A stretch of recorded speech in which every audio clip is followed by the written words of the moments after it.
Kayo po ang dahilan kung bakit kami nagpapatuloy. Maraming salamat. Aldwin, hindi naman ako galit. Wala akong pake, kahit pagalit ka. Normal lang naman sa mga lalaki ang maghanap ng iba. Sabi nga ng tatay ko, nakakasawa din naman ang palaging nilaga ang ulam. May pagkakataon na maghahanap din ng adobo ang isang tao. Tinatarantado mo ba ako? Nanunuya ka? Hindi ito kasing simple ng paghahalin tulad mo sa ulam. Hindi mo ba naiintindihan ang sitwasyon natin? Pasensya ka na. Hindi ko naman gusto na maging tunog na nunuya. Gusto ko lang maunawaan mo na handa akong palampasin ang nakita ko. Wala naman sa akin yun. Pwes, ako hindi. Hindi mo na kailangan gawin ito. Natural lang sa mag-asawa ang may kaunting gulo. Hindi ito kaunting gulo lang. Kung hindi, ayusin na lang natin. Ang mahalaga, alam ko na kung anong problema. Ngayong alam mo na, mas lalong kailangan kong gawin ito. Aldwin, sige na. Itigil mo na ito, ha? Akin na yan. Ako na magbabalik sa cabinet mo. Magpapaluto ako ng paborito mong patatim. Tama na, Danica. Hindi mo ako mapipigilan sa gusto ko. Hindi mo na ako kailangang asikasuhin pa. Wala sa akin yun. Hindi mo na kailangang parusahan ng ganito ang sarili mo. Anong parusahan? Hindi mo pa rin ba naiintindihan, ha? Aldwin, nauunawaan ko na ginawa mo ito dahil sa nahihiya ka sa akin. Pero sapat na ito. Kahit naman na hindi ka magpakita ng hiya sa akin, patatawa. Makinig ka. At iukit mo ito sa kukote mo na makitid. Hindi na kita mahal. Huwag mong lokohin ang sarili mo sa kasinungalingan. Hindi na kita gusto. Ano naman at lumuluhod ka pa? Umalis ka dyan. Ano ba? Bitiwan mo ang binti ko. Aldwin, parang awa mo na. Hindi ko kaya kung iiwan mo ako. Ikaw ang buhay ko. Ikakamatay ko kung iiwanan mo ako. Matututunan mo din tanggapin ang lahat. Bitaw sabi. Huwag mong hintayin na magkasakitan pa tayo. Ayaw kita pisikalin. Hindi! Ayoko! Mapapatay mo ako pero hindi ako bibitaw. Pinag-isa tayo ng Diyos. Sumumpa tayo na magkasama hanggang sa huli nating buhay. Hindi kita bibitawan at susukuan. Makinig ka. Wala nang pag-asa pa ang samahan na ito. Palayain mo na ako. Kahit pagawin mong busabos ang sarili mo, wala na ni katitingmang pagmamahal dito sa puso ko. Para sa'yo. Maawa ka sa'yo. Huwag mong hiyain ang sarili mo. Aldwin, utang na loob. Huwag mo akong iwan, Aldwin. Aalis na ako. Aldwin! Aldwin, dito ka lang! Aldwin! Aldwin, dito ka lang! Huwag mo akong iwan! Alam mong hindi ito makakatulong sa kanino man. Pakialalayan mo na lang ang ate mo, Rendel. Hindi ka aalis dito! Dito ka lang! Ate, tama na. Hayaan mo na siya. Rendel, pigilan mo siya! Sige na! Sabihin mo kay Aldwin hindi tayo galit sa kanya! Sige na! Ate, wala ka nang magagawa. Hindi! Hindi totoo yan! Aldwin! Aldwin, bumalik ka!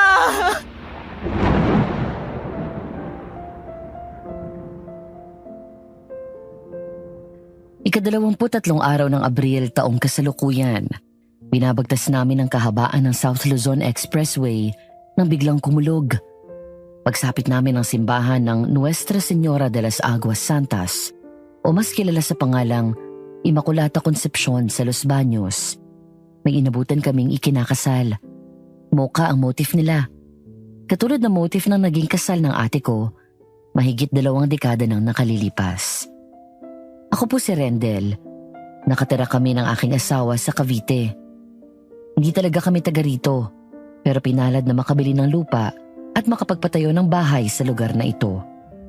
Dumayo kami ng Los Baños, Laguna upang humingi ng awa sa mahal na Birheng Immaculata Concepcion para sa kalusugan ng aking stepsister na si Ate Danica. May nakapagsabi kasi sa amin na mapaghimala ang naturang simbahan. Kasalukuyang nasa mental si ate sa Mandaluyong. mahina at may sakit na. Kung bakit siya nagkaganon, yun ang ibabahagi ko sa aking liham sa inyo. Dear Aswang Diaries at Madam Venus, ito ang kwento ng ate kong albularya na may kinalaman sa aswang.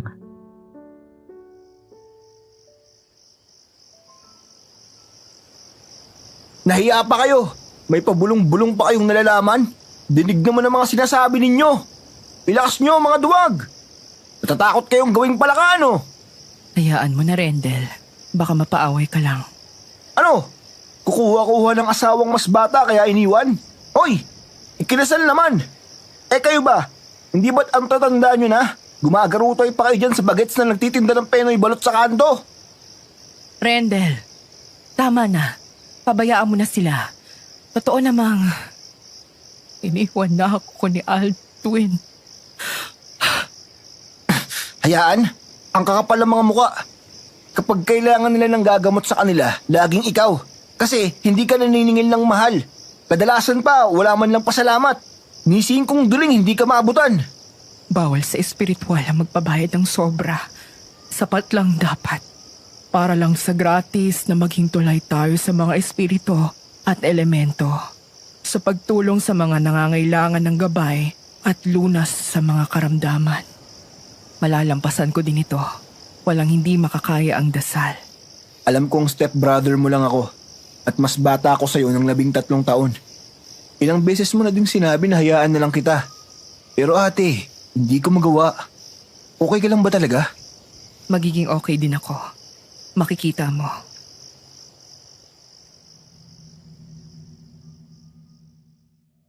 Pero alam ko, Madam Venus, na sa kalmado niyang anyo, habang inaasikaso niya ang kanyang mga halamang gamot, hindi pa rin niya nakalimutan si Kuya Aldwin na gabi-gabing iniiyakan niya pa rin ang lalaking yun.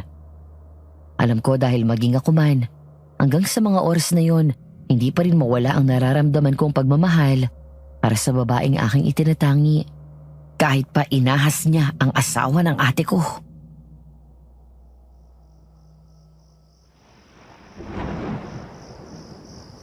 Mukhang uulan. Ay, dapat nang makapasok. May mga sinampay pa pala. Ano kaya kung umuwi ka na muna kay tatay? Makapahinga ka naman. Hindi na. Hindi ko na kailangan yon. Alam mo namang hindi ka matitiis ni tatay. Hindi nga naman. Ipinagpatahi ko pa si tatay ng barong mula Lokban, Quezon. Tradisyonal na pamilya pa ang hinilingan ko na tumahi.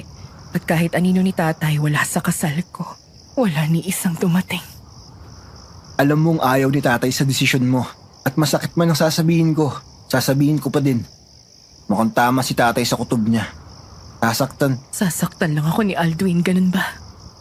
Wala namang ibang magiging dahilan si tatay para matiis ka. Tingnan mo, sa dami ng papatulan yung aswang na inaanak. Hindi aswang ang inaanak kong si Minorca. Hindi na kung hindi. Pero inaswang niya ang asawa mo. At ang gago namang si Kuya Aldwin, nagpaaswang talaga. Rendel, ano ba? Biktima lang pareho sila ng sitwasyon. Hanggang kailan ka ba mabubuhay sa panloloko mo sa sarili mo, ate? Iniwan ka. Ayun, at magkasama lang dalawa. Magkabit. Hindi. Hindi totoo yan. Mahal nila akong dalawa. Mahal nila akong dalawa. Mahal nila ako. Magiging maayos din kami. Makikita mo. Makapasok na nga sa loob. Magkasaing pa ako. Ako na lang, ate. Ako na. Pero baka naman pwedeng makisuyo sa'yo. Sige ba? Ano yun, ate? Pausukan mo naman yung mga halaman ko. Lalo na yung apple mango. Yun lang pala eh. Sige, ako nang bahala. Salamat. Kuya Aldwin, ano bang ginawa mo?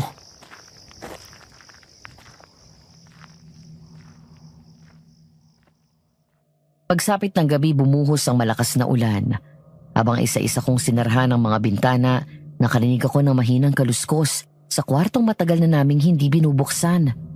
Matatakotin ako, Madam Venus. Kahit anak ako ng albularyo, ang lakas ng takot ko sa multo. Pexman po. Mas nanaisin ko pa na makakita ng aswang araw-araw kaysa bulagain ako ng multo. Buti ang aswang may pisikal na katawan na pwedeng masaktan.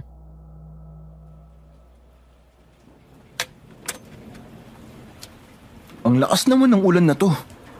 Parang gusto ng lunurin ng buong mundo ah. Ha?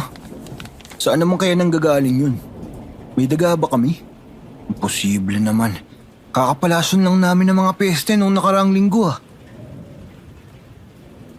Sanga lang siguro ng puno. Makabalik na nga sa kwarto ko. Hindi yun hangin ah. Teka. Parang dito nang gagaling.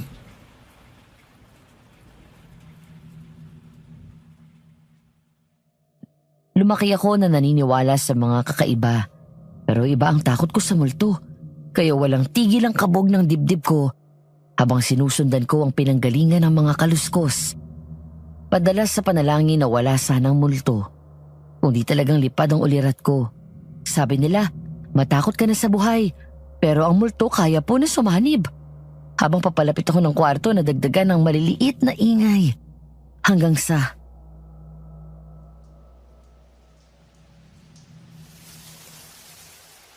Naku naman, Lord. Huwag naman po sana akong makakita ng multo. Naku po, tawagin ko na kaya si ate.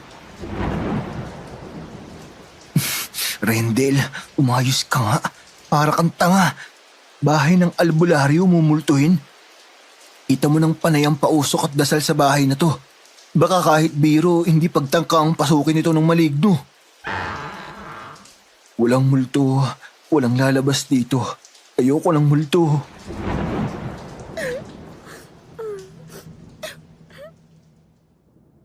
Ang tumambad sa akin ay hindi multo. Pero isang senaryo na hindi ko kailanman gustong makita.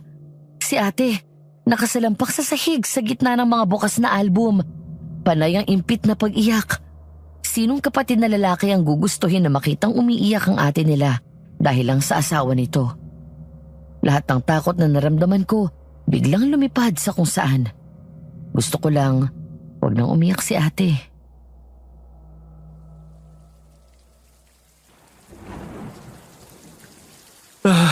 Panginoon ko, ate, akala ko may multo na. Sana nga, multo na lang ako. Para pwede akong tumagos sa pader at puntahan sila. Sa ganong paraan, magkakasama na kami. Hindi yun nakakatawa, ate. Ano bang dahilan at nandyan ka sa sahig? Baka sikmurain ka. Umuulan pa naman, oh. Tinignan ko lang ang mga larawan ng araw ng kasal namin ni Aldwin. Ang saya-saya nating lahat nun. Pati si Minorca kasama pa natin. Ngayon, bumalik na siya doon sa bahay nila. Umain na kaya ang batang yun? Ate, ano ba? Inagawan ka ng asawa. Talaga lang? Iniisip mo kung kumain na ba? May bala ka bang maging santang albularya, ha? Kung malulungkot ka gawa ng mga larawan, mas mabuting sunugin mo na lang ang mga yan. Hindi, ayoko. Ito ang patunay ng aming pagmamahalan. Na may basbas ng Diyos ang aming pagsasama. Bukas pagtila ng ulan pupuntahan ko siya. Ipapakita ko ito sa kanila ni Minorca. Ate, tama na. Limutin mo na sila. Ilang beses ka pa bang pupunta doon at magmamakaawa? Utang na loob naman, oh. Rendel, unawain mo naman ako. Hindi ko kaya basta itapon ang 6 na taon naming pinagsamahan. Nakaya nga naming lampasan ng mga pamintas ng tao. Nalampasan din namin ang sinasabi nila na hindi kami magtatagal. Hindi ko bastang mabibitawan yon.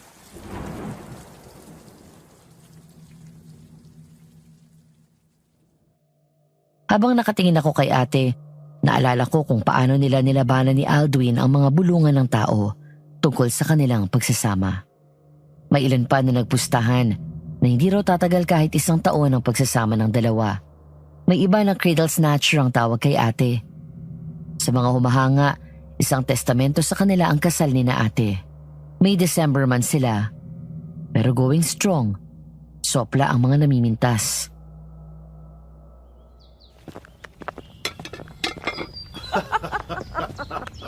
Oh, mukhang nasihan kayo sa paggala sa bayan, ha? Ikaw ayaw mong sumama. Hindi mo tuloy nakita ang gulat ng mga mata ng mga tsismosa. Grabe ka, ang salbahe mo eh. Sukat bigyan mo ako ng malalim na halik sa harap pa mismo ng mga manang. Napikon ako eh. Sukat ba namang sabihin na hindi daw kita may pagmamalaki sa harap ng tao? O loko, natulala sila. Nako, may bago na namang masasabi ang mga yon. Sasabihin na naman, Malaswa kami. Pabayaan mo sila. Yun na lang ang buhay ng mga yon. Magchismis at pag-usapan ang buhay ng iba. Malulungkot kasi ang buhay nila. Hindi tulad ng buhay namin ni Danica na masaya.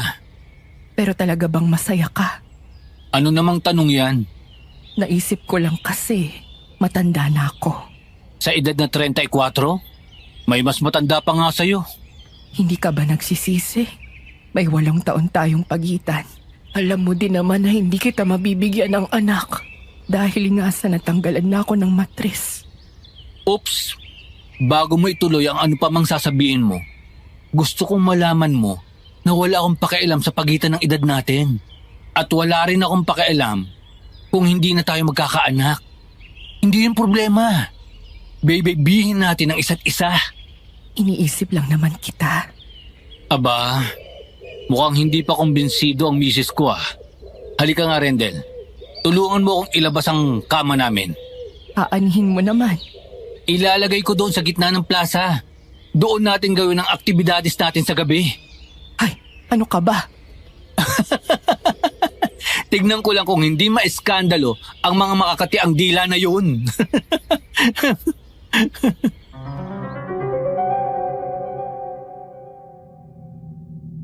Larawan ng hindi magibang pagsasama ang dalawa. Sa loob ng 6 na taon, naging maayos at masaya ang pagsasama nila. Isang babae lang ang naging dahilan ng pagkawasak ng pagsasama na yun. Isang babae na agad kumuha ng aking atensyon at inalagaan ko sa aking puso. Siya na hindi ko akalain na makakagawa ng masama. Siyang magpapaiyak sa pinakamamahal kong ate, ang inaanak ni Ate Danica na si Minorca. sige, huwag ka na lang umiyak kung saan ka masaya. Maging masaya lang ako kung magiging maayos na ulit ang lahat. Namimiss ko na si Aldwin. Ate, mabuti pa. Ako na ang umayos niyan. Matulog ka na. Rendel, ipagdasal mo naman na maging maayos kami para bukas. Na makita ni Aldwin na may halaga ang 6 na taon na yon. Ipapanalangin ko, ate, na mapabuti ka. Salamat, Rendel.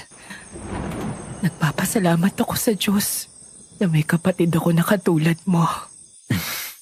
Kung makakasama sa iyo ang makasama silang dalawa, mas mabuti pa na magsama na lang silang dalawa sa impyerno.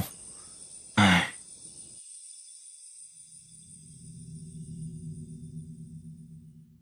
Kinabukasan maaga kaming kumilos ni ate. Nagpasama muna siya sa bayan. Ang sabi niya, ibibili niya ng prutas at ilang pangunahing pangangailangan si Minorca. Inis man ako, hindi ko natiis si ate. Sino pang sasama sa kanya kung hindi ako? Sinabi niya rin na binulungan siya ng kanyang mga gabay na baka sakaling magkita silang tatlo sa plaza kung maaga siyang pupunta doon. At hindi nga siya nagkamali.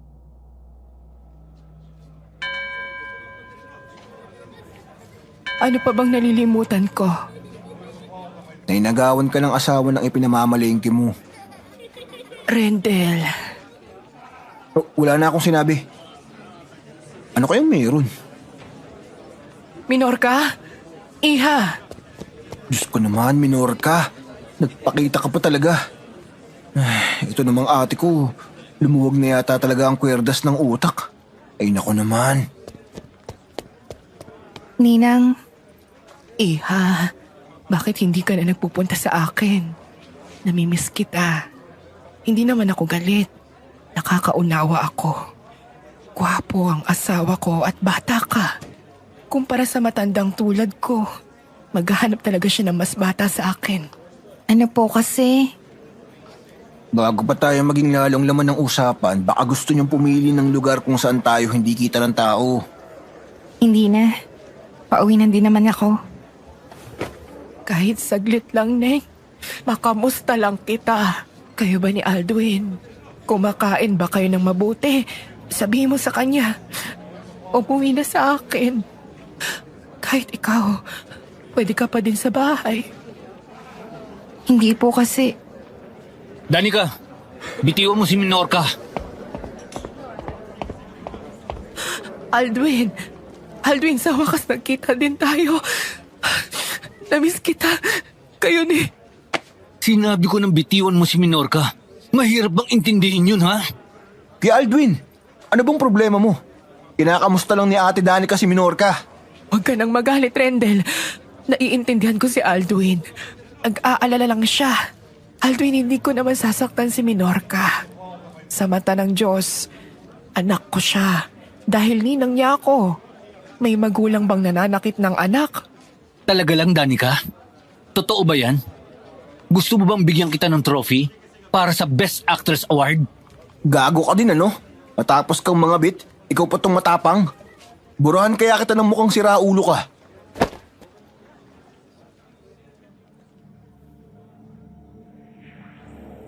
Sinubukan ko siyang suntukin, dala ng galit ko. Pero magaling umiwas ang gago, Madam Venus. Hangin lang ang tinamaan ko. Sa pagbawi ko ng aking balanse, nalubong niya ako ng pangungwelyo. Gigil pero pabulong niya akong sinabihan. Pagkatapos pasalyan niya akong binitawan.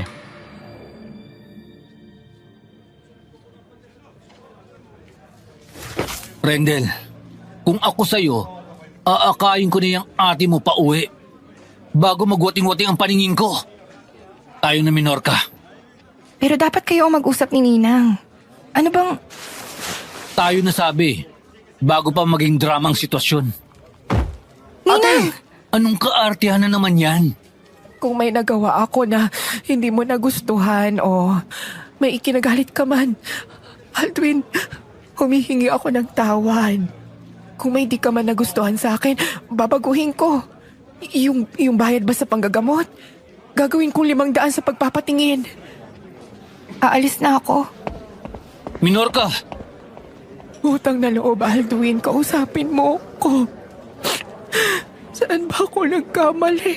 Saan ba ako nagkulang? Bakit ang inaanak ko pa? Ano bang meron siya na wala ako?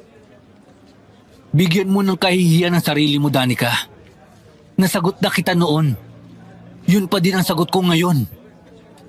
Bumalik ka na. Kahit pa mambabae ka o mag-uwi ka ng babae sa bahay, hindi ako magrereklamo.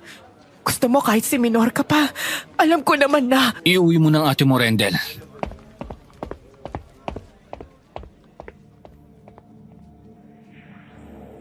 Pero sadya yatang manhid at bulag ang nagmamahal. Kahit pahiniyaan niya si Kuya Aldwin, humabol pa rin si ate.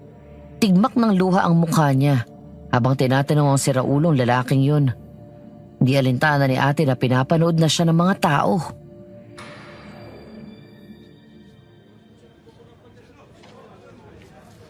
Aldwin, kahit minsan ba minahal mo ko? Kahit kaunti, nagkaroon ba ako ng halaga? Yung samahan nating dalawa, ang 6 na taon na yun, wala bang saysay sa'yo? Danica, nagkakaroon lang ng saysay ang isang samahan kung yun ay itinatag sa katotohanan at katapatan. Pero sa pagitan nating dalawa, meron bang ganon? Anong sinasabi mo? Sana matutunan mo ng mahalin ang sarili mo. At sana matutunan mo na ang tunay na kahalagahan ng pagmamahal.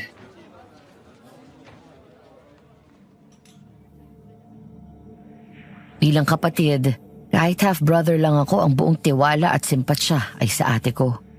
Bulag akong nagalit sa mga nanakit sa kanya. Pero nang marinig ko ang kalmanting sagot ni Kuya Aldwin, bigla akong nagkaroon ng alinlangan. Ano bang nangyayari? Parang may mali. Yun agad ang pumasok sa isipan ko. Minasdan ko ang reaksyon ni ate. Kakaiba yun. Para siyang kinabahan. Namutla din siya ng bahagya.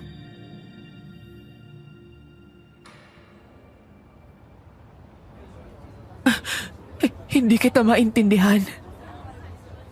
Ang pagmamahal, matiisin. May magandang loob. Hindi ito mapag-imbot. Hindi mainggitin. Hindi nagyayabang. Hindi mapagmataas. Hindi ito nanghihiya.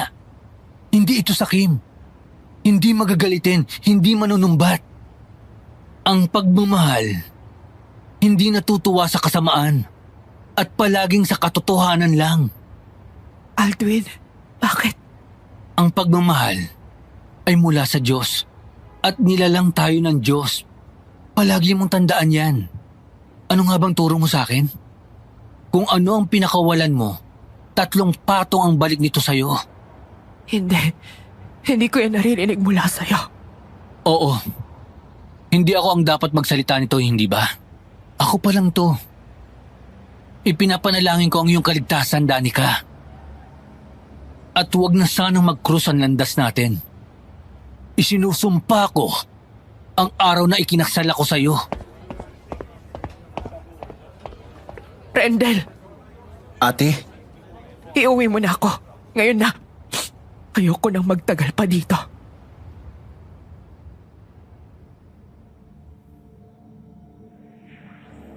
Nang makauwi kami, nagsabi si ate na hindi siya maaring abalahin. Sinabihan niya ako na maglagay muna ng paunawa sa aming gate na hindi muna titingin o gagamot si Aling Nikay. Maghapon lang siyang nasa gamutang kubo. Manakalak ang lalabas para kumuha ng mga dahon sa kanyang herb garden. Matapos kong ihanda ang pagkain niya, nagpaalam ako na aalis muna. Ingat ka lang, sabi niya. Pinuntahan ko si Minorca.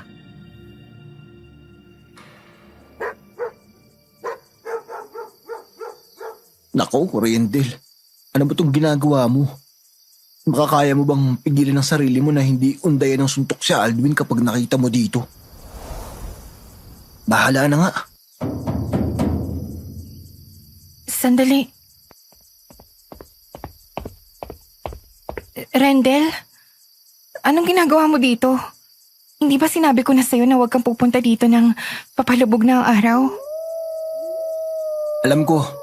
Pero teka, papasukin mo na muna ako.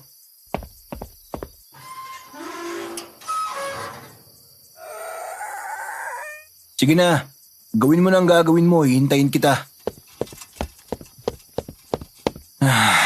Ano ba itong pinasok ko? Gunggong ka talaga.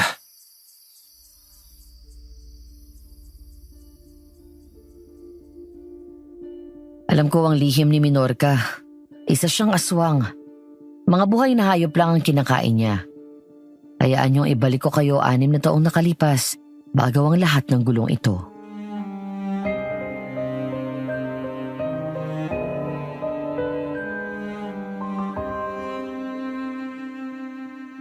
Dumating ako sa bahay ni Ate Danica, 2 buwan bago ang araw ng kasal niya. Isang hapon nakita ko na may kausap na babae sa plaza ang fiancé ni ate. Isang babae na bumihag agad ng puso ko.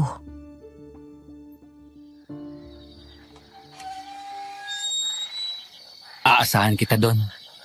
Hindi ako dadalo, Aldwin. Pasensya ka na. Kahit ito man lang, magawa mo para sa akin. Para masabi ko sa sarili ko na talagang inayawan mo na ako. Aldwin, Kung hindi ka dadalo, iisipin ko na hindi mo ako kayang makitang mapunta sa iba. Na may pagtingin ka pa din sa akin. Na may pag-asa pa sa atin. umalis ka na. Hihintayin kita. Kapag hindi kita nakita, uurong ako sa kasal. Babalik ako sa'yo. Sinabi ko na nga sa'yo. Tapos na ang lahat sa atin. Huwag mong saktan ng ninang ko. Kahit hindi ko inaral ang libro ng tatay ko, isusumpa kita. 10 ng sunod na henerasyon mo kapag pinaiyak mo si Ninang Danica. Kung ganun, pumunta ka. Patunayan mo sa akin na wala ka na talagang pagmamahal sa akin.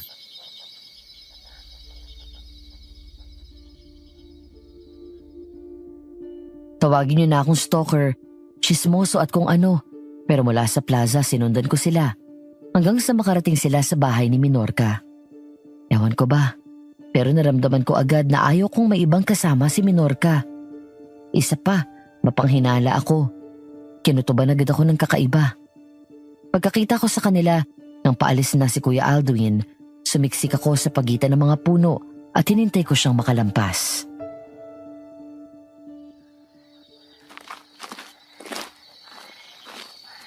Nakaalis na ang kumag. Matignan nga kung anong sasabihin ng babaeng yun. Kapag lang talagang nalaman ko kung anong relasyon nilang dalawa, lagot kayo sa akin. Pero kakayanin ba ng puso ko? Bahala na nga.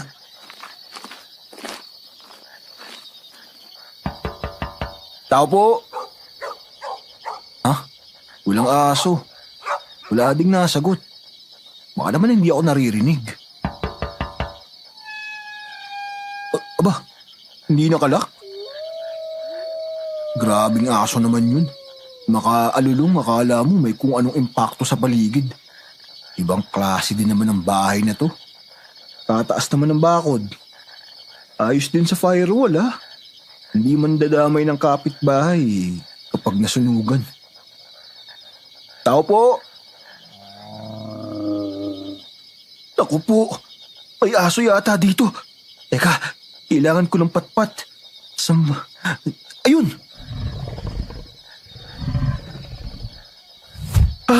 Wag! Wag! Aswang! Tulong! May aswang! Wag! Saan mo ako dadalhin? Wag! Hindi ako masarap. Saka malang, masarap ako, oo. Pero hindi ang laman ko.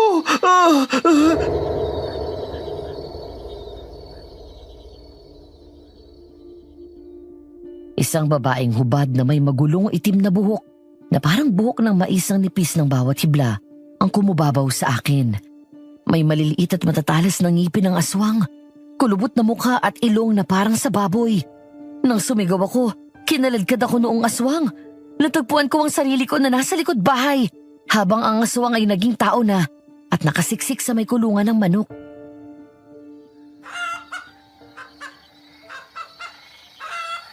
Bertie, sorry. Pasensya ka na. Ikaw naman ang kinain ko ngayon. Kung kaya ko lang pigilan ang sarili ko, ginawa ko na. Damit! Magdamit ka! Huwag kang tumingin. Bastos! Manyak! Teka lang naman. Hindi makatarungan na paratangan mo ko na manyak ako. Ikaw tong humigit sa akin. Aswang! Shh! Huwag ka maingay. Parang awa mo na. Huwag mo kong isusumpong. Hindi ako kumakain ng tao. Mga hayop lang. Alis! Damit! Dibdib! Miss! Ha? Parang awa mo na, miss. Umalis ka sa pagkakakubabaw sa akin. Magdamit ka! Kanina pa nakiskis ang dibdib mo sa akin eh. Baka ako ang maging aswang kapag nagising ang halimaw ko. Ay, sorry. Ay, damit? Saan ko nga ba nailagay yun? Isuot mo na muna ang polo ko. Sa palagay ko, pwede na yung magsilbing mini dress sa'yo. Salamat. Anong pangalan mo? Alam kong may ugnayan kayo ni Kuya Aldwin. At alam kong ninang mo si Ate Danica. Kilala mo si Ninang? Parang awa mo na. Huwag mo ipapaalam sa kanila ha. Gagawin ko ang lahat. Huwag mo lang ako isusumbong. Takot akong mamatay. Hindi ako masamang tao.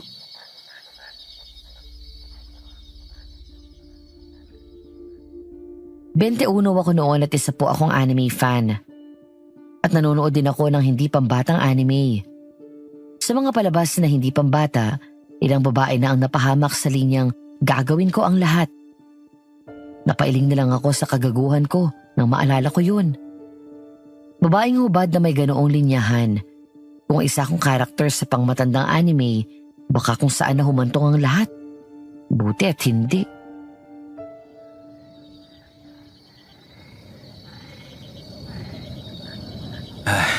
Wala kang kailangan gawin. Meron pala. Kausapin mo lang ako. Okay na ako dun. Talaga? Oo. Itong panyo ko. Gamitin mo na din. Salamat. Ako si Rendel. Stepsister ko si Ate Danica. Ikaw, sino ka ba? Ako si Minorca. Ninang ko ang ate mo. At ex-boyfriend ko si Aldwin. Ano? Teka. Naguguluhan ako. Paano nangyari na sila ang ikakasal? Ang laki pa ng agwat ng edad nila. 8 taon. Ilang taon ka na ba ngayon? 21. Magkasintanda tayo kung ganun. Ganun ba? Mabuti pa, pumasok ka na muna sa bahay. Pagpalit ka ng maayos na damit. Gusto mo tumuloy ka na din? Ganito ka ba talaga? Bakit? Hello, estranghero ako. Ano naman? Sabi mo kapatid ka ni Ninang, di ba? Mabuting tao si Ninang. Hindi mabuting tao ka din. Paano kung masamang tao pala ako na nagsisinungaling lang ako? Hindi ka amoy masamang tao.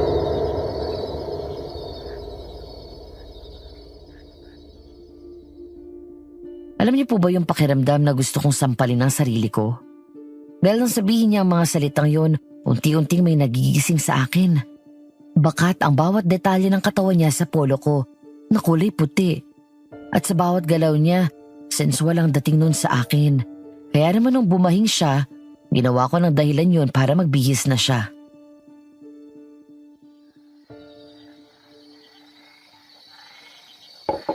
Oh, uminom ka muna. Siya nga pala, saka ko na ibabalik yung polo mo. Lalaban ko muna.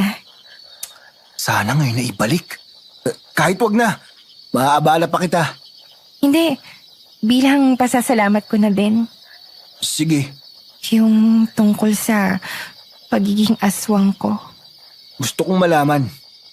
Bakit at paano? Albularyo si Ate Danica. Bakit hindi ka lumapit sa kanya? Ayokong mapahamak si Ninang. Paano mapahamak? Unti-unti kong binabasa ang libro ng tatay ko. Isa siyang magaling na manggagamot noong nabubuhay pa.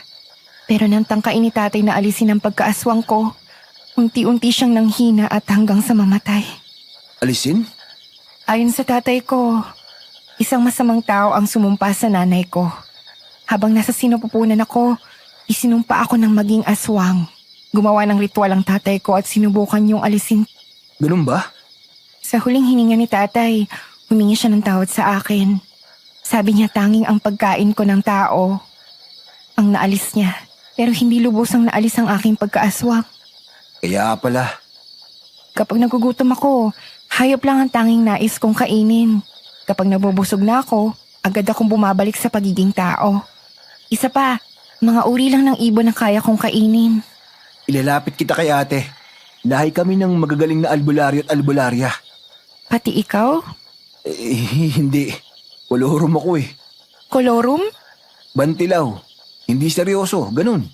Marunong ako magdasal, tumawag, pero hindi kasing tindi ni na Ate Danica na mabibigat ang dala.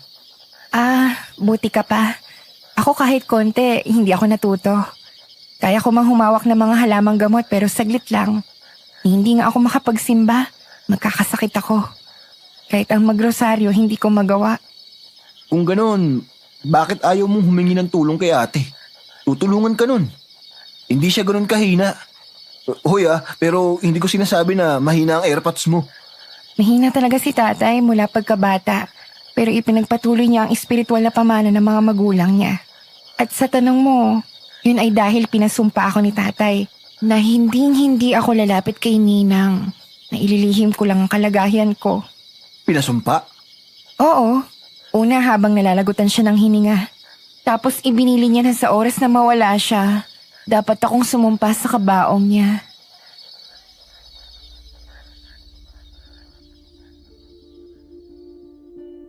Ang pagsumpa sa kabaong ng namatay ay mas mabigat pa sa pagsumpa at pangangako sa taon paalis.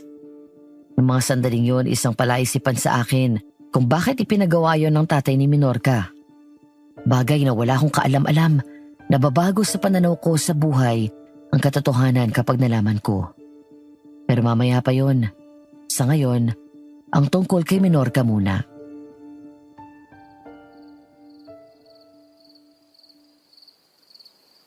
Ano naman ang istorya sa inyo ni Kuya Aldwin?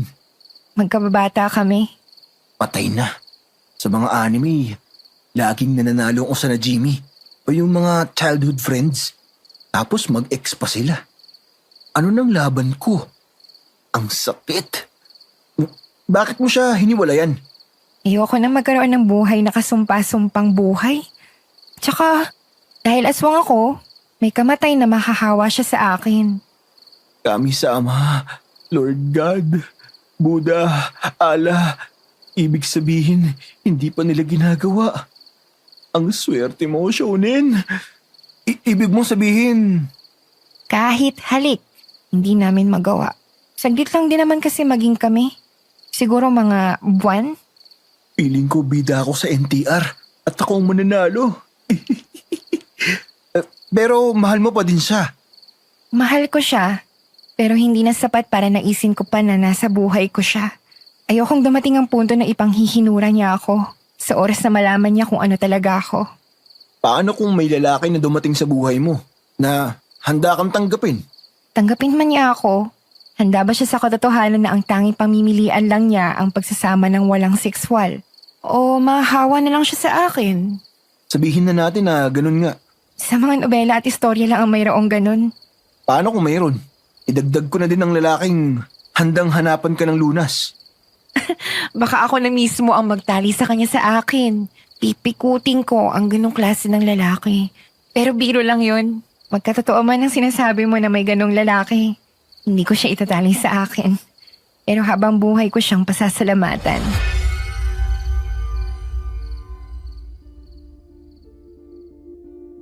Sa ganong paraan kami nagkakilala at naging close kami, Madam Venus. Close na may mga pagkakataong sa kanya ako natutulog. Pinapanood ko siya ng ilang anime na meron ako. Pero hindi yung pang matanda, mga wholesome lang. Uso ang VCD noon at opo, isa akong pirata. Namimili ako sa Quiapo. Ang babaw din ng luha niya hanggang sa dumating ang kasal ni na ate. Ayaw niyang dumalo pero hinikayat ko siya.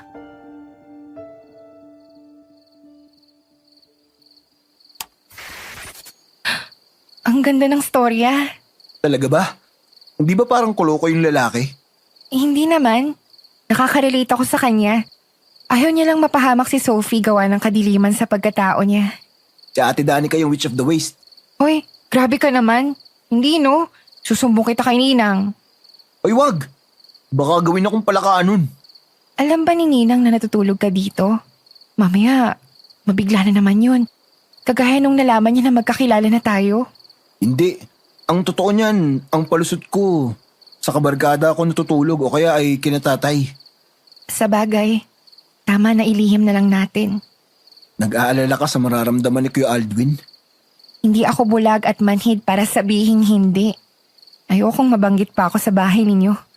Alam kong umaasa pa din si Aldwin. Pero naging sila na ni Ninang. Kaya tama na yun. Umattend ka sa kasal. Ano? Ayoko nga. Bakit?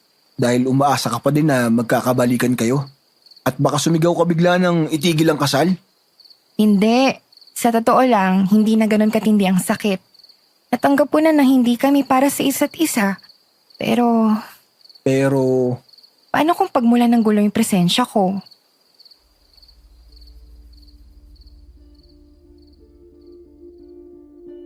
Kapag binabalikan ko ang pangihikayat ko kay Minorca na umattend sa kasal ni na ate, nais kong batukan ang sarili ko.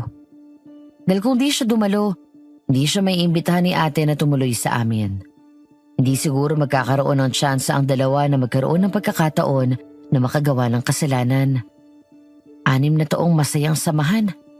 Hanggang sa sumabog ang chismis na nakikita sina Minorca at Kuya Aldwin na lihim na nagkikita.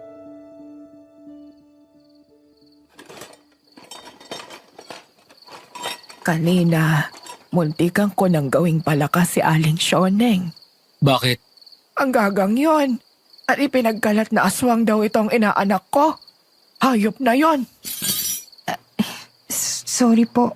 Teka, ikukuha kita ng bagong kutsara. Talaga? Dati pa yun ah. Oo, salbahing yon.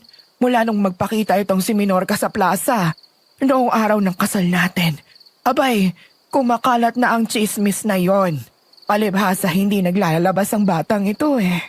Porket hindi na lumalabas, ate, aswang na.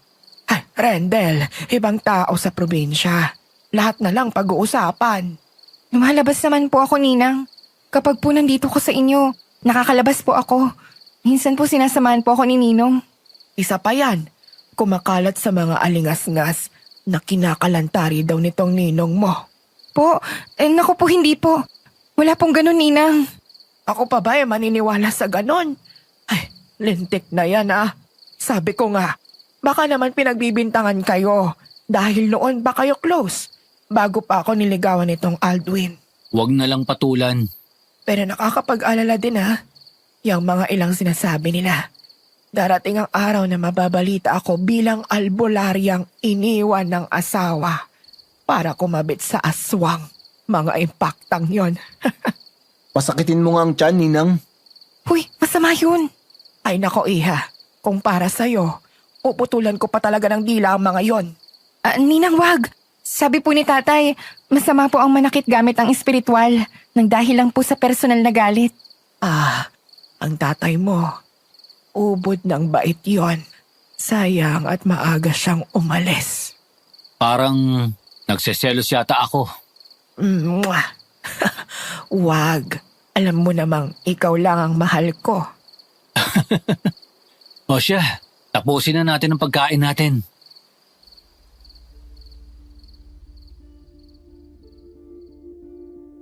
Sa mga panahon na kailangan kumain ni Minorca, sinasamahan ko siya. Paano namang hindi? Ilang minuto lang niyang lalapain ng hayop, tapos ilang oras na niyang iiyakan. Kaya tinutulungan ko din siyang ilibing ang mga yon. Sa tuwing gagawin namin yon, feeling main character ako. Dahil kaming dalawa lang ang nakakaalam ng lihim niya.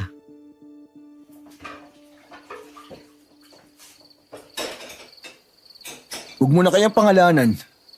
Paano ko naman sila aalagaan? Basta huy-huy lang? Huwag mo kasing gawing pet. May pet ba na nilalapa? Anong kakainin ko? Bumili ka ng malalaki. Sabi ni tatay, wag ko daw gagawin yun eh. Mahahalata ako. May mga alingas-ngas din naman. Kita mo ang chismis, aswang ka daw. Kung magkulong na lang kaya ulit ako sa bahay namin ni tatay. Bakit mo gagawin yun? Nagsimula lang naman ang lahat ng chismis nang magpakita ako sa simbahan. Yun ang iniisip ko eh. Sinong ogag bang nagpapakalat ng chismis? Dahil kung pagbibintangan ka, dapat isang diwata ang nagpakita sa simbahan. Bumabanat ka na naman ha? Baka lang lumusot. Ito naman.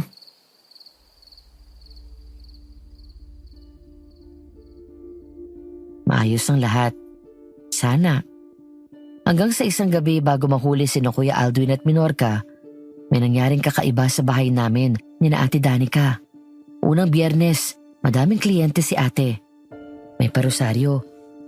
Wala si Minorca noon, nasa sariling bahay niya. Wala rin si Kuya Aldwin, lumuwas ng Maynila. Sa kalagitnaan ng pagrorosaryo, isang kliyente ang nakibanyo at nasa bandang likod bahay namin ang banyo para sa bisita. Nang biglang,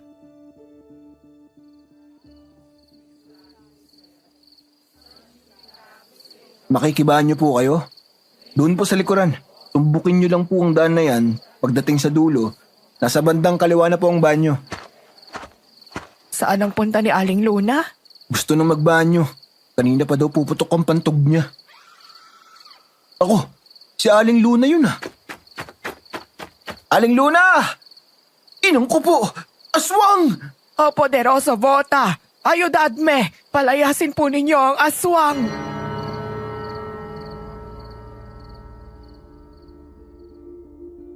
dahil sa nangyari, hinabol ng mga tao ang aswang.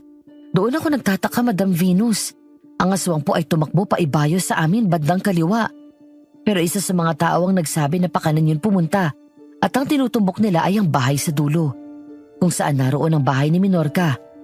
Natapos ang lahat ng umawat si ate. Hindi siya pumayag na pasukin ang bahay.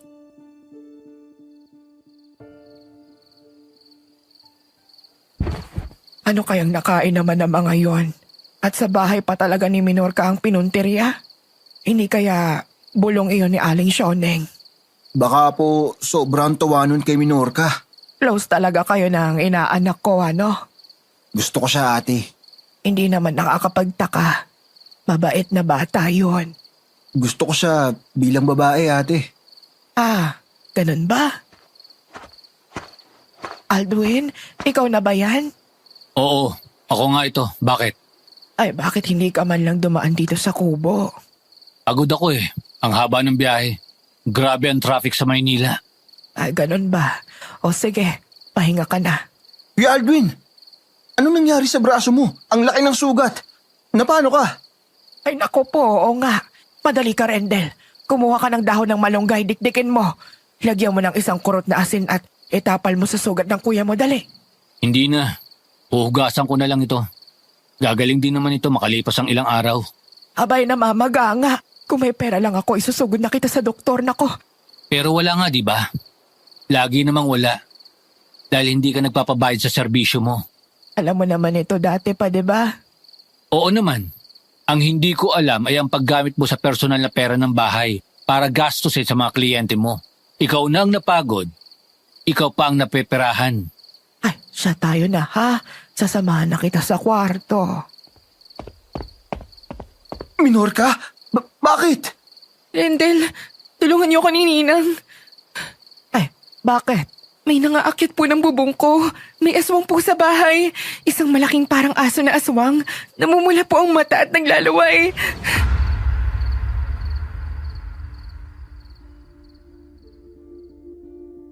Yun ang itsura ng umatake kay Aling Luna na aswang. Talaga palang sa bahay ni Minorca nagpunta. Pero bakit? Sa awa ni ate kay Minorca, doon na niya ito pinatulog sa bahay.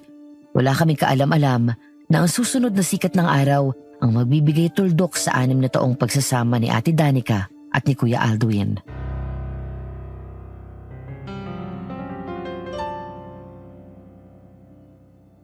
Umaga. Maaga kaming nagising lahat, katulad ng nakagawian namin. Magkatulong kami ni Minorca na naghanda ng umagahan. Ilang oras pa at nagpaalam kaming saglit ni ate na pupunta sa plaza. Mamimili ng ikmo at bunga ni ate dahil naubos noong nagdaang gabi. Sakay na kami ng tricycle nang mapansin ni ate na nalimutan niya ang wallet niya. Pinabalik namin ang tricycle at doon na nangyari ang gulo.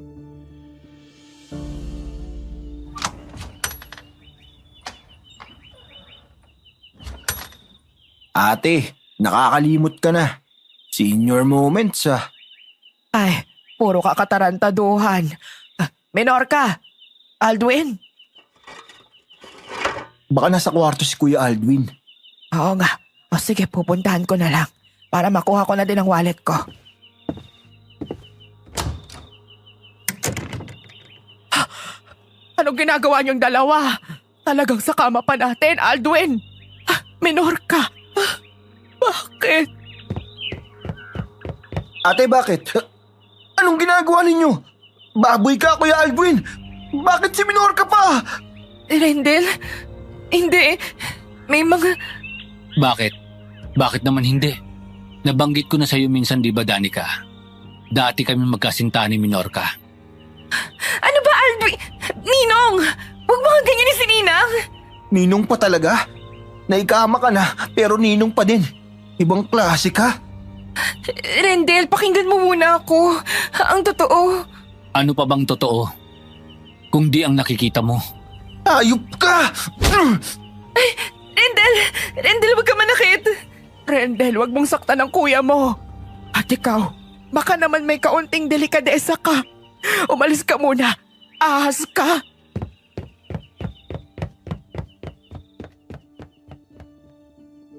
Pagkatapos noon ay nag-alsabalutan na si Kuya Aldwin. Kumalat ang balita na ang albularya ay iniwan ng asawa niya para kumabit sa aswang. At balik na tayo sa kasalukuyan. Nakaupo ako malapit sa may likod bahay ni na Minorca. Hinihintay siya na matapos kumain. Kung bakit ako nandito, ewan ko. Siguro naghahanap ako ng sagot. O baka gusto ko lang siyang makita dahil nangungulila ako sa kanya.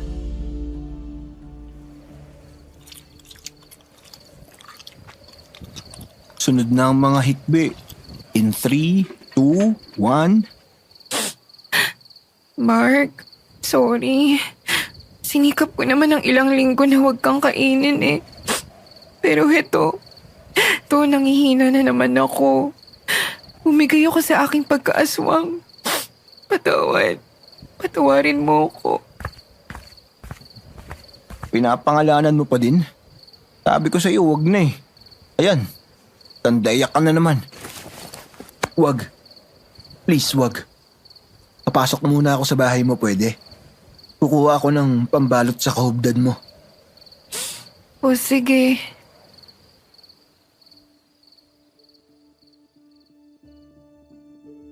Pagpasok ko sa bahay niya, ganun pa din ang ayos noon. Ang huling VCD na pinanood namin naroon pa rin. Walang bakas na may lalaking nakikituloy doon. Nagtaka ako. Anong ibig sabihin nun? Nang balikan ko siya, nakatalong ko pa rin siya. At hindi yun nakatulong sa katinoan ko, Madam Venus.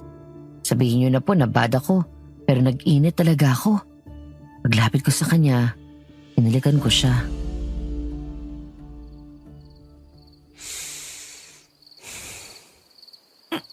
Anong ginawa mo?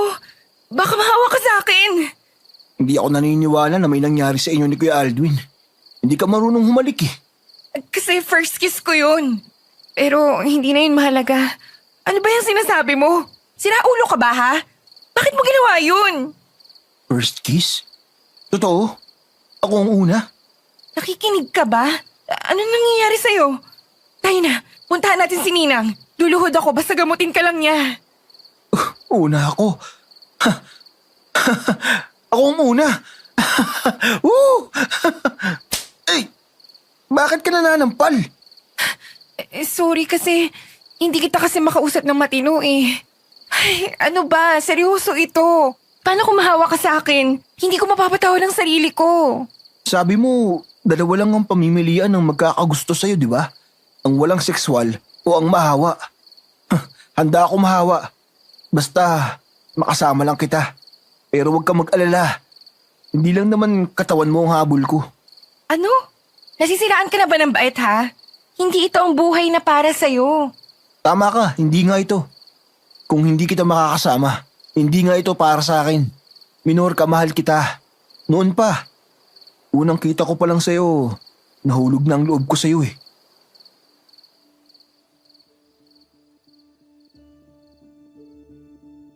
Tulala siya. Tulala din ako.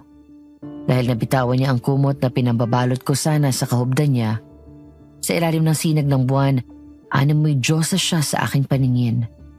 Hindi ko alam kung sino ang unang lumapit, pero natagpuan ko na lang na magkahinang ang aming mga labi. Nagsasalo ng mainit na hininga. At sabi nga ng ilang pilosopo, naghahawahan ng bakterya sa bibig nang biglang.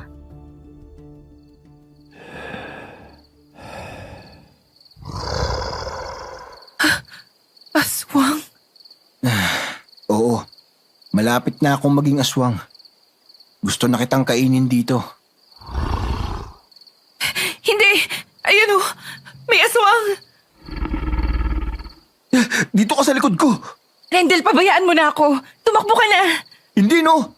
Bakit ako tatakbo? Dito ako! Pagkakatiwalaan din naman ako kahit kolorom ako, no?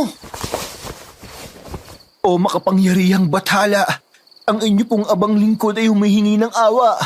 Inyo pong parusahan ng kampon ng kadiliman na sa amin ay nagbabadya.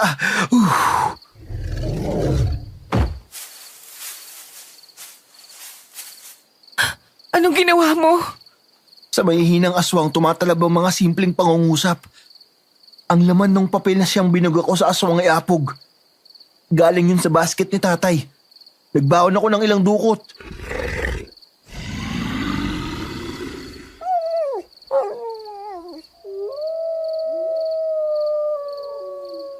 Kuya Aldwin?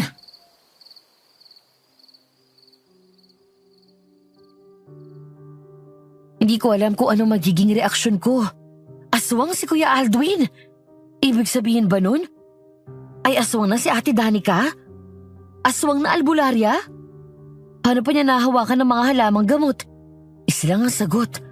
Ang makausap ng matino si Kuya Aldwin.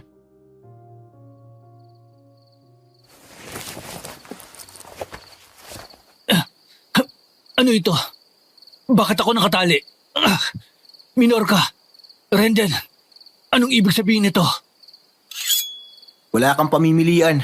Kailangan mong sabihin sa akin ng totoo. Kung di, gigilitan kita ng liig. Kailan ka pa aswang? Hinawaan mo ba si ate ng pagkaaswang mo?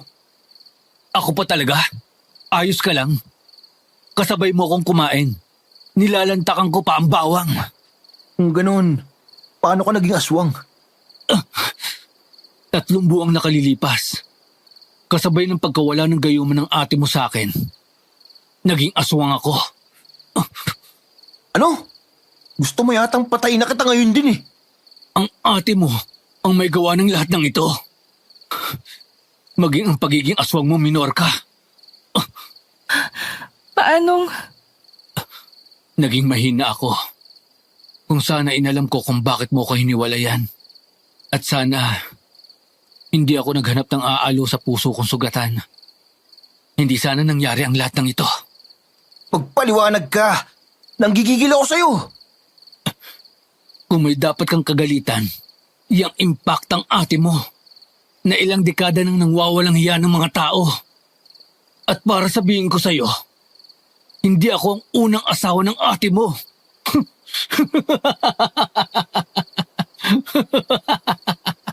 Ano? Nasa bulsa ko ang isang itim na kwaderno. Isang talaan. Diary. Hulaan mo kung kanino. Diary ni ate.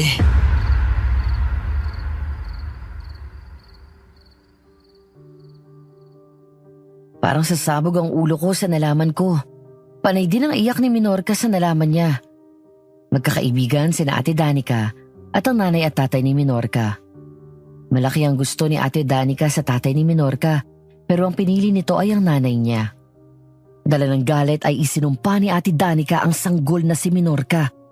Wala pa lang sa sinapupunan, isinumpa niya ito na maging aswang.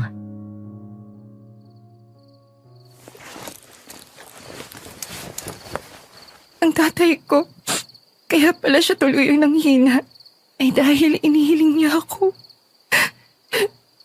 Tahan ka na. Nahihiya ako sa'yo eh. Hindi ko akalaing may halimaw akong ate. At ang pagkabulok ng matris ng ate mo na naging dahilan ng operasyon niya at kawalan niya ng kakayanan ng magkaanak ay ang hataw niya sa ginawa niya kay Minorca. Isang malaking kasalanan ng kumantika ng sanggol at mga bata. Buti nga at ganun lang ang inabot niya. Pero paano ka naging aswang? Bakit ikaw? Dahil totoong pinahalagahan ako ni Danica. Minahal niya ako ng tapat. At dahil sinumpa niya ang sanggol na pinakamamahal ng magulang mo, nangyari ang masakit na ganti. Ang balik ng sumpa. Aldwin, paano ka na? Ano na mangyayari sa'yo niyan? Ano pa? Di aswang. Ganun na lang. Ngayon, nauunawaan ko na bakit mo ko hiniwalayan. Sinabi mo din na sa isang babaeng hindi anak ng albularyo ako magkakagusto. Pero pinatos ko ang ninang mo. May binanggit kang gayuma. Anong ibig mong sabihin doon? Nandyan sa diary ng ate mo.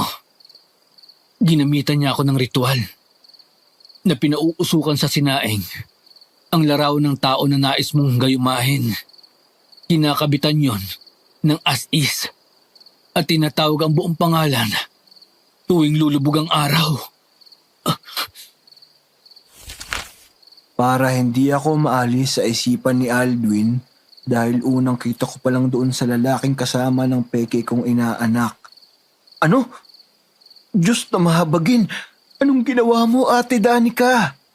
Oo, hindi niya inaanak si Minorca. Hindi yun sinabi ng ama mo sa'yo dahil natatakot siya. Nasaktan ka ni Danica gamit ang espiritual na... Kima, sobra-sobrang kasalanan niya. Ginamitan ka niya ng orasyon tuwing hapon. Tinira ka pa niya ng hima. Bakit niya nagawa to?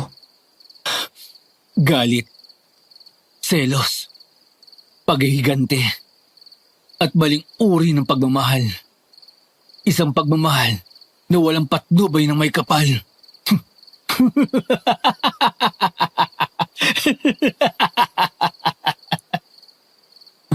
Mali ako. Hindi kay Aldwin galit ang tatay, kundi kay ate. Alam ni tatay na hindi totoong pagmamahal ang namamagitan sa kanila, kung hindi gayuma.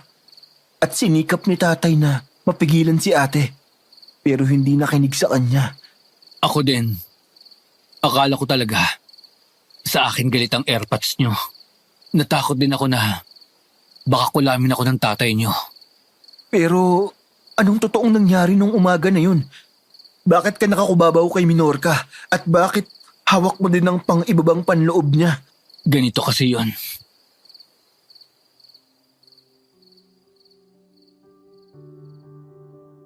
Ayon kay Kuya Aldwin, rindido na siya kung paano niyang mahihiwalayan si Ate Danica. Dahil nga sa aswang na siya, nagbago ang lahat nang makita niya ang diary ni ate at mabasa ang laman noon. Nais niyang mailayo na rin si Minorca sa bahay ni ate dahil baka mapahamak pa ang dating nobya.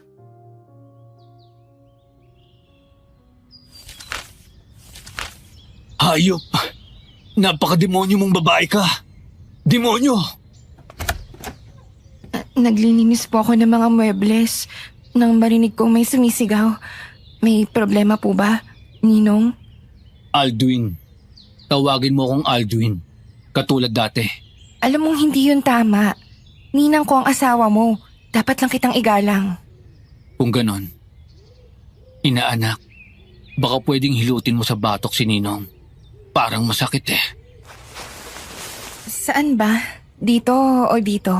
O nasa may parting likod mo? Yan. Diyan.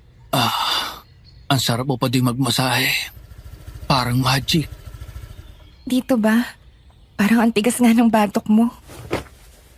Anong ginagawa mo? Wag! Umalis ka!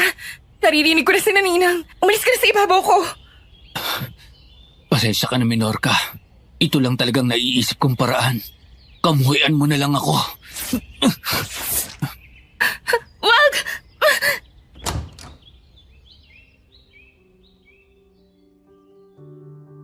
At doon nahuli ang dalawa. Napineke lang pala ni Kuya Aldwin ang lahat para mapalaya si Minorca at para may matindi siyang dahilan na makaalis. Dahil hindi na niya masikmura ang makasama pa si Ate Danica kahit isang minuto pa.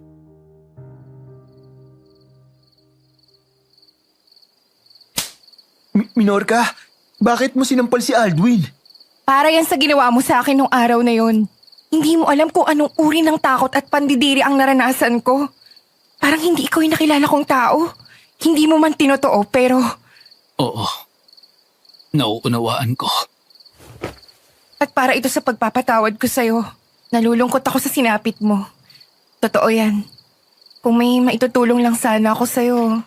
Salamat. Lumabas ka diyang babae ka. Minorca, ibalik mo ang asawa ko. Malande, higad. Lumabas ka dyan o sisilabang ko tong gate mo. Malande, ubod ka ng kate. Kiri, mas makati ka pa sa tinas ng babae ka. Ibalik mo ang asawa ko. Sumugod na siya. Aharapin ko siya. Sasamahan kita. Haharap na din ako.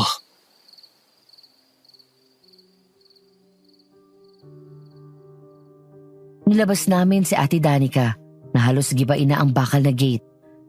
Nang makita niya kaming tatlo, nanlisik ang mga mata niyang puno yun ng galit. Kulang na lang lamunin kami ng mata niya.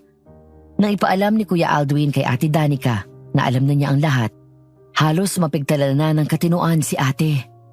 Panay ang hingi niya ng tawad at pagmamakaawa na balikan siya ni Kuya Aldwin.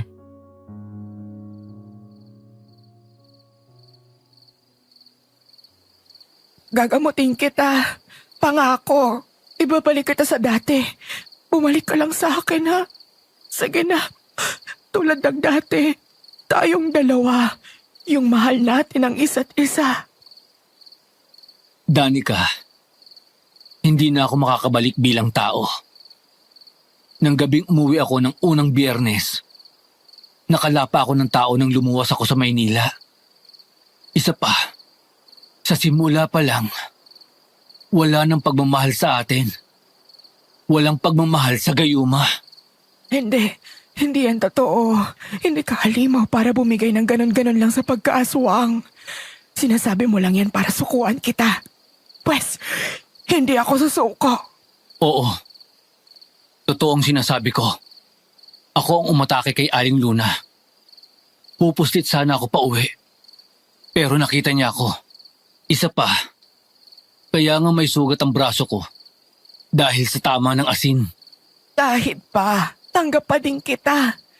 Alduin, magsasama pa din tayo, di ba? Ano kung aswang ka? Albularyo ako. Mapoproteksyonan kita. Hindi na pwede. Hindi na din kita kayang makasama. Nasusuka ako. Maisip ko lang kung anong ginawa mo. Ang mga pinagagawa mong kasamaan. Ang paggamit mo ng gayuma sa akin. Ikaw na impacta ka. Bakit ba hindi ka na lang mawala? Ikinalat ko na naaswang ka. Sumigi ka pa din sa pagtira sa akin. Kayo ang nagpakalat na aswang ako? Abay natural, para manatili ka dito. Huwag kang lumabas. Buwisit kang babae ka. Bakit ba naging kamukha ka ng ina mo? Bitiwan mo siya. Huwag kang nananakit. Ganon. Pinipili niyong makasama ang impaktang yan. Ganon ba? Ang inilabas ni Ate Danica ay isang manika. Manika na kawangis ni Minorca. May nakakabit din doong buhok na totoo. Ang aming albularya, naging mangkukulam na. Ninang, kasalanan pong malaki yan sa Diyos. Impacta ka. Kung iiwanan lang din ako ng mga tao, gawa mo. Ito ang sayo. Danica! Hayop! Taksil! Oo, hayop ako. Pero ikaw, ang tawaging demonyo ka, hindi pa sapat. Hindi ko na kaya! Aray ko! Kunin mo ang manika, pero wag mong bubunutin ang mga karayom. Ano? Nagsisigaw na si Minorca sa sakit. Mapapahamak si Minorca kapag binunot yan. Kailangan kusang alisin niya ni Ate Danica. Tama! Ako lang ang pwedeng mag-alis niyan. At hindi ko yan aalisin. Mamamatay ka na. Magsama na kayo ng ama mo na dumurog ng puso ko. Demonyo ka! Tumatakas siya! Wag na. Kailangan nating magamot si Minorca. Aray ko! Tricycle! Dali! Sa 7! Nakaalis na siya. Bakit mo ba ako pinigilan? Ngayong gumamit na ng manika si ate, hindi na siya makakapanakit pa kay Minorca kung hindi niya gagamitin ng manika na nasa sa atin na ngayon. Tulungan niyo ako! Ang sakit! Hindi ko na kaya! Minorca, Dadalhin natin siya kay tatay. Buti na lang at nasa kabilang barangay lang si tatay namin. Nasa dulo nga lang ang bahay niya. Pagdating namin doon, agad siyang pinainom ng pampatulog ni tatay. Naglatag ng itim na tela kung saan inihiga namin si Minorca. Magagamot niyo ba siya, tay? Oo, pero may problema ako.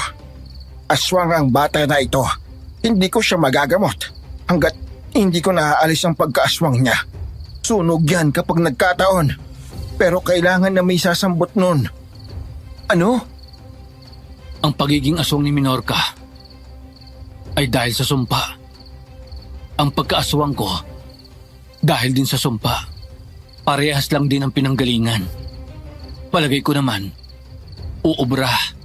Isa pa, hindi na ako makakabalik sa pagiging tao. Pakinabangan niyo na ako. Parinig ka at pupulsuhan kita. Ayon sa tatay namin, tama ang sapantahan ni Kuya Alduin. Agad na naganda si tatay sa gagawin niya. Pero nagbabala siya kay Kuya Alduin. Pwede niya ikamatay ang mangyayari. Isang matapang na, handa po ako lang, ang sagot niya. Sigurado ka ba dito? Oo, tama na ito sa akin. Ito ang aking huling serbisyo kay Minorca. Bayad ko sa panloob niya na sinira ko. Gago. Rendel, pakialagaan mo siya ha. Ito naman, parang desidido ka nang mamatay ah. Huwag ganyan. Basta, ikaw na ang bahala ah. Huwag mo siya paiiyakin. Kung hindi, ako ang unang aswang na mumultuhin ka. Abang buhay ka mag-aabang. Dahil kahit kulubot na kami, palagi ko siyang pangingitiin. Nang tawagin siya ni tatay, walang bakas ng takot sa mukha na lumapit si Kuya Alduin. Kita ko ang pagkasunog ng balat niya nang pahawakin siya ni tatay ng benditadong lubid. Kailangan yun bilang tulay. Itinali ang kabilang dulo noon sa pulsuhan ni Minorca.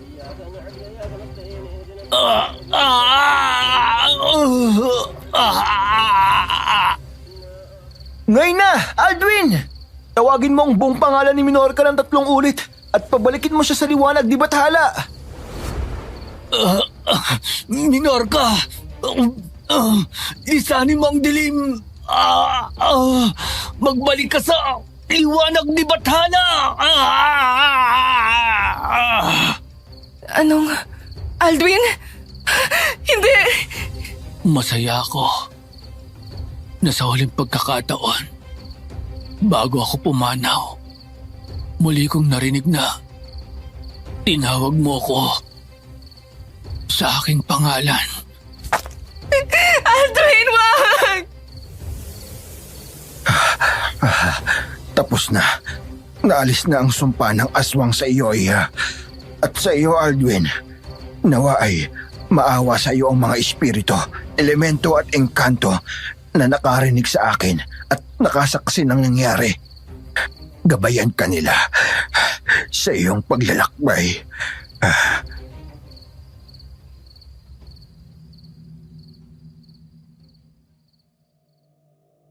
Pagkatapos noon, pinagpahinga ni tatay ng isang gabi si Minorca. Pinagsuot siya ng pula upang makontra ang masamang dala ng manika ni Ate Danica. Panayang hingi ng tawad ni tatay kay Minorca. Iyang-hiya siya sa mga nagawang masama ni ate. Nang matapos ng gamutan, sinabi ni tatay na masama ang magiging epekto noon kay ate. Pero hindi niya sinabi sa amin kung gaano kalala.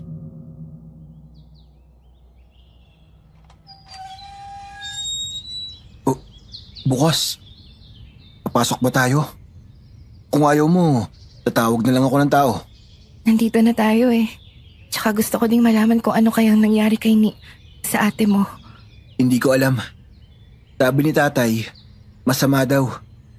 Nung tanungin ko naman, sabi lang niya kung nabuhay daw si ate, siguradong hihilingin na lang niya na namatay siya. Ganon kasama? Kawawa naman siya kung ganon. Kahit anong hirap ng buhay, masarap pa din ang buhay ka at humihinga. Ano kayang parusa ng buhay na nanaisin mo na lang na mamatay? Hindi ko alam. Ayaw sabihin ni tatay. Nung namilit ako, nasabihan pa ako na sadista daw ako. Parang nagtatanong lang naman. Oh, bakit ka huminto? Natatakot ka ba? Gusto mo ako na lang? Hindi naman. Pero naisip ko kasi, kung gusto ko ba talagang makita ang sinapit niya, kakayanin ko ba? Natatakot din ako sa magiging reaksyon ko. Paano kung tumawa ako o kaya mag-hysterical ako? Dahil? Oo, masama ang ginawa niya. Pero minsan naman din siyang naging mabuti sa akin. Masakit man sa akin na makita siyang nagdurusa. Nagtatalo ang ako na inapi niya. At ang minsan niyang pinakitaan na mabuti. Kasama ng moving on ang makita mo ang kinahihinatnan ng taong may sala sa'yo. Hindi ko sinasabi na maging masama ka, pero ito ang pinili niyang buhay. Biktima ka niya. Oo, tama ka.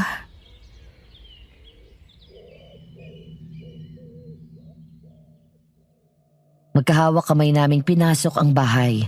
Magulo yun. Parang nagkaroon ng World War III. Basag ang mga salamin, panay kalmot ang mga upuan at dingding. Naghalo na ang panghi, baho ng dumi ng tao at panis na pagkain. Sa di kalayuan, nakarinig kami ng kumakanta. Pahinto-hinto. Iba-iba ang tono. Kakanta, tapos biglang tulala. Biglang huhuni, pagkatapos biglang sisigaw. Kilala namin ang boses na yun. Nagkatinginan kami, puno ng kaba.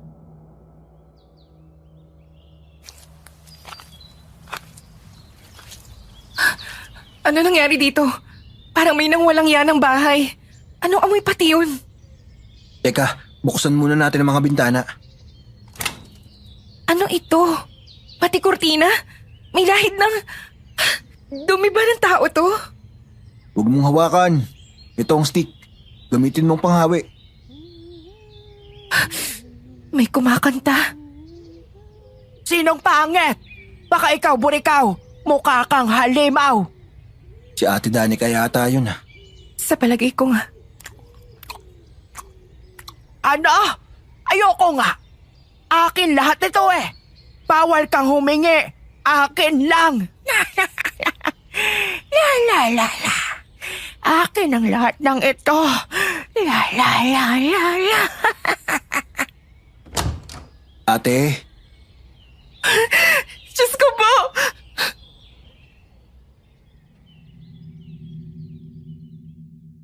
Kung nakakasuka na para sa inyo ang bahay na puno ng dumi ng tao na parang sinadyang ipagbatuhan, mas malala ang inabot namin sa back garden ng bahay ni Ate Danica.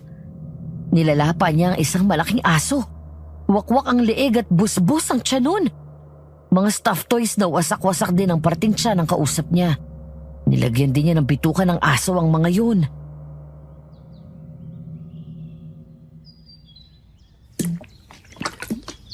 Kendel, tara laro tayo. Kanibal-kanibalan. Ako ang kanibal, tapos ikaw yung anito namin. Tapos itong aso, ito ang alay ko sa'yo. Lalabas muna ako. Hindi ko kaya to.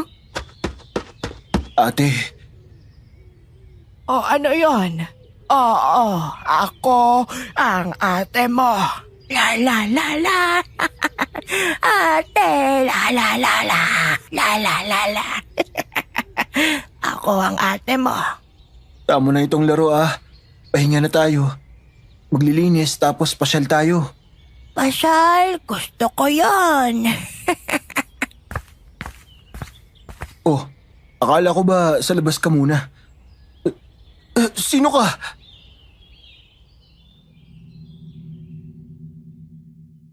Ang inakala kong si Minorca ay nag-iisang mama na halos kasing tanda ni ate sa pisikal na anyo. Putol ang 3 daliri noon. Uka ang isang mata, tabingi ang mukha. Matikas at mukhang may kaya sa buhay. Base sa suot na damit ang sapatos, maging ang ayos ng buhok ng lalaki, ay nagsasabing may pera ako. Walang kibo siyang nakamasid lang kay Ate Danica hanggang sa napatingin ito sa kanya.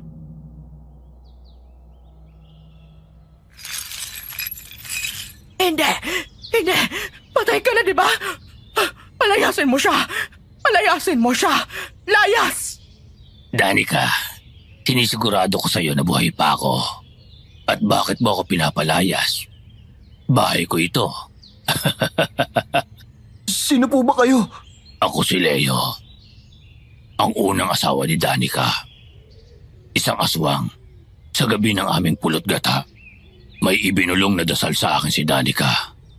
Nagbagong anyo ako nang labag sa aking kalooban. Pagkatapos, nagsisigaw siya at humingi ng tulong.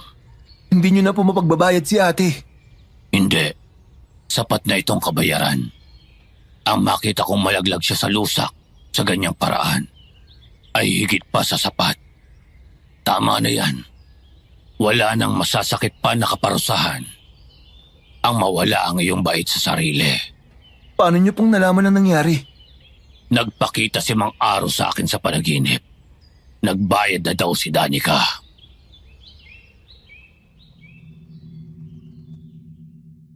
Matapos nang naging usapan namin ng naging asawa ni Ate Danica, umalis na rin siya. Si Ate Danica naman ay aming dinala kay tatay, pero wala nang lunas kay ate. Siningil talaga siya ng mahal ng kasalanan niya. Nagdesisyon kami na dalhin na lang siya sa isang pasilidad sa Mandaluyong. Umaasang gagaling din siya balang araw, o baka doon na lang siya hanggang sa wakas.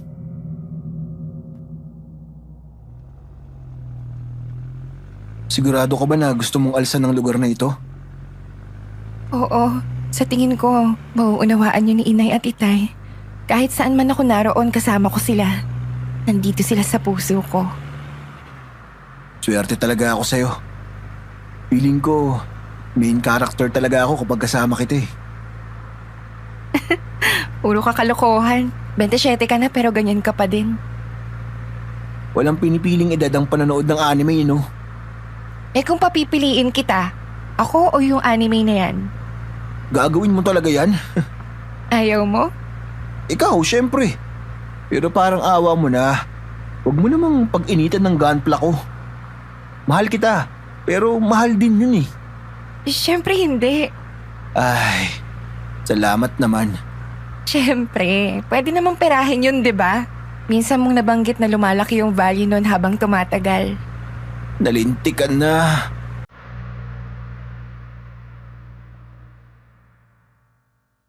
Sa kasamaang palad, nasa Mandaluyong pa rin si Ate Danica.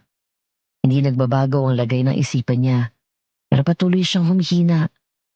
Minsan, sabi ng bantay niya, biglang sisigaw si ate at bumabanggit ng mga Latin. Minsan naman tulala lang. Tumutulo ang luha. Nawala na si tatay noong 2024 dahil sa sakit sa puso. Ako? Eto, nagpakasal sa babaeng ginusto ko. May maayos akong trabaho sa Makati. Kapag weekends, may sideline ako sa mga delivery apps. At kapag mahina ang delivery, nagtitinda ako ng mga dimsum sa paligid namin. Mga tusok-tusok na may palamig na kasama. Minsan mga isaw at kung ano-ano. Basta wag lang mabakante. Si Mrs. Ayun, transcriber sa korte. Sinuwerte na makakuha ng trabaho. Nakakuha din siya ng vocational course na siyang nagbigay daan na magkatrabaho siya. Magmahal tayo ng hindi naghihintay ng kapalit. Yun ang tunay na pagmamahal. Piliin din natin na maging mabuti. Sapagkat sa katapusan ng ating buhay, lahat ng ating ginawang kasalanan ay ating pagbabayaran. Hanggang dito na lang po at maraming salamat. Rendel.